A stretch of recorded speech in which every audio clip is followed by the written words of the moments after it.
इटावा जिले में पुलिस ने एक बड़ी धोखाधड़ी का मामला उजागर किया है। इस मामले में public financial management system PFMS पर एडमिन आईडी का दुरुपयोग कर फर्जी फॉर्म बनाकर मोबाइल नंबर और ईमेल आईडी में परिवर्तन किया गया, जिसके माध्यम से जनता के पैसे धोखे से अपने खातों में ट्रांसफर किए गए। इस मामले में पुलिस ने 4 अभियुक्तों को गिरफ्तार किया है। इन अभियुक्तों ने योजनाबद्ध तरीके से सरकारी जानकारी का दुरुपयोग करते हुए इस आपराधिक कृत्य को अंजाम दिया। इस मामले की जानकारी वरिष्ठ पुलिस अधीक्षक संजय कुमार को प्राप्त होते ही उन्होंने एसपी सिटी अभयनाथ त्रिपाठी के मार्गदर्शन में और CO सिटी अमित कुमार सिंह के नेतृत्व में थाना सिविल लाइन पुलिस को कार्रवाई के निर्देश दिए। इस निर्देश के बाद पुलिस ने कार्रवाई करते हुए फर्जी फॉर्म और इससे जुड़े 4 अभियुक्तों को गिरफ्तार कर लिया। ये गिरफ्तारी जिले के विकास खंड भरथना में की गई, जहां ये फर्जीवाड़ा हो रहा था। ये पूरा मामला तब सामने आया जब जिला पंचायत राज अधिकारी बनवारी सिंह को इस फर्जीवाड़े की जानकारी मिली और उन्होंने सिविल लाइन पुलिस को इसकी सूचना दी। पुलिस ने तत्परता से कार्रवाई करते हुए इन अभियुक्तों के खिलाफ कड़ी कार्यवाही की। फर्जी फर्म का नाम मैसर जनिजेश कुमार था और इसी फर्म के नाम पर PFMS पोर्टल पर धोखाधड़ी की जा रही थी। फर्म द्वारा ग्राम पंचायत सचिव और ग्राम प्रधान के मोबाइल नंबर और ईमेल आईडी को हटा दिया गया और उनकी जगह अभियुक्तों ने अपने मोबाइल और ईमेल आईडी डाल दिए, ताकि सरकारी फंड उनके निजी खातों में ट्रांसफर किया जा सके। इस फर्जीवाड़े में शामिल अभियुक्तों की पहचान विपिन कुमार, विकुल चौधरी, रजनेश निवासी सहारनपुर और DPM दीपक कुमार वर्मा निवासी मनोहर कॉलोनी थाना सिविल लाइन इटावा के रूप में हुई है। पुलिस ने इन 4 अभियुक्तों को गिरफ्तार कर लिया है और उनके खिलाफ गंभीर धाराओं में मुकदमा दर्ज किया है। ये धोखाधड़ी काफी योजनाबद्ध तरीके से की गई थी। अभियुक्तों ने PFMS पोर्टल पर अपनी पहुंच प्राप्त की और एडमिन आईडी का दुरुपयोग करते हुए अपने आपराधिक कृत्यों को अंजाम दिया। उन्होंने सरकारी अधिकारियों के मोबाइल नंबर और ईमेल आईडी को हटा दिया, जिससे किसी को संदेह न हो सके, और फिर बड़े पैमाने पर सरकारी फंड को अपने निजी खातों में ट्रांसफर कर लिया। इस तरह से उन्होंने जनता के करोड़ों रुपए हड़पने की योजना बनाई थी। पुलिस ने इस मामले की गहराई से जांच शुरू कर दी है और यह जानने की कोशिश कर रही है कि इस धोखाधड़ी में और कितने लोग शामिल हो सकते हैं। पुलिस ये भी जांच कर रही है कि अभियुक्तों को PFMS पोर्टल पर किस तरह की पहुंच प्राप्त हुई थी और इस तरह की धोखाधड़ी पहले भी कहीं और तो नहीं की गई। इस मामले में और भी कई लोगों की गिरफ्तारी हो सकती है, क्योंकि यह मामला एक बड़ी संगठित अपराध का हिस्सा हो सकता है। पुलिस के मुताबिक सरकारी विभागों में कार्यरत अभियुक्तों ने अपनी जानकारी और पहुंच का दुरुपयोग कर यह कारनामा किया है। इन अभियुक्तों को सरकारी प्रणाली की पूरी जानकारी थी, जिसका लाभ उठाकर उन्होंने जनता के पैसे को धोखे से अपने खाते में ट्रांसफर किया। यह एक गंभीर मामला है और इससे सरकारी सिस्टम की सुरक्षा पर भी सवाल उठ रहे हैं।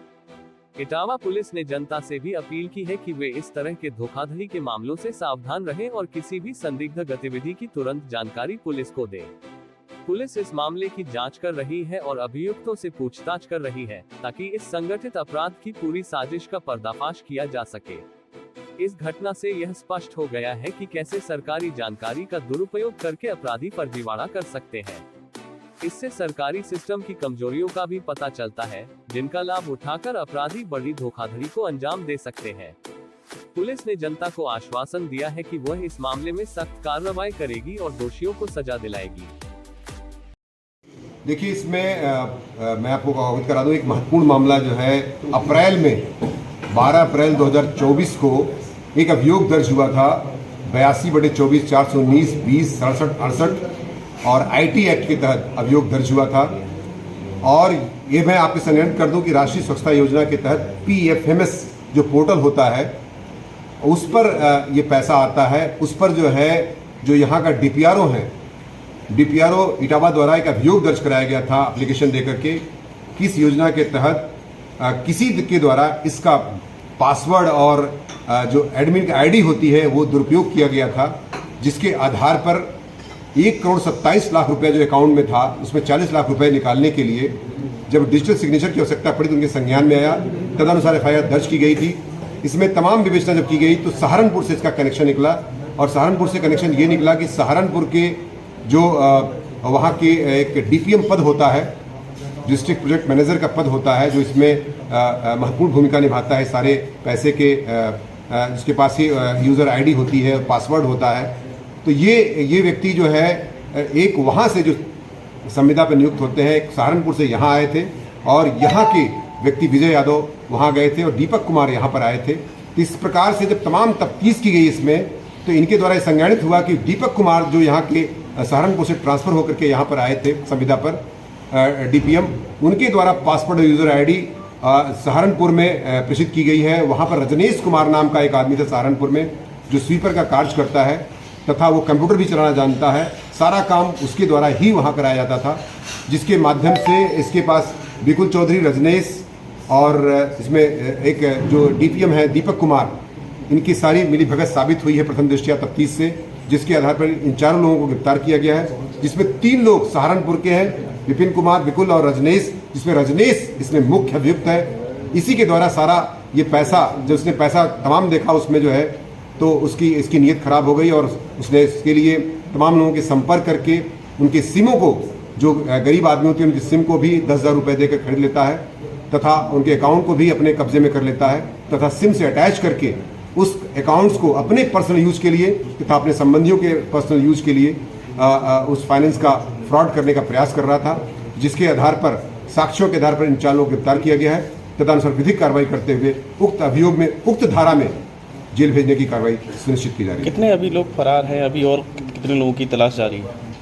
देखिए, निश्चित तौर से अभी ये मामला, चूंकि अभी इसमें कई और लोग भी सामने आ सकते हैं, इसमें पुलिस अभी तफ्तीश कर रही है और CO सिटी और SP सिटी द्वारा इसको सुपरवाइज किया जा रहा है और इनके सुपरविजन में इसमें इस महत्वपूर्ण सफलता और भी मिल सकती है इसमें, क्योंकि और भी इसमें लोग इसमें शामिल हो सकते हैं। बिल्कुल इसमें अभी तथ्य जो सामने आए हैं उसके आधार पर प्रतीत हो रहा है कि इसमें बहुत से लोग और भी शामिल हो सकते हैं और निश्चित तौर से एक सिंडिकेट को क्रैक करके अन्य विधिक कार्रवाई, कठोर से कठोर कार्रवाई इसमें सुनिश्चित की जाएगी। Thank you.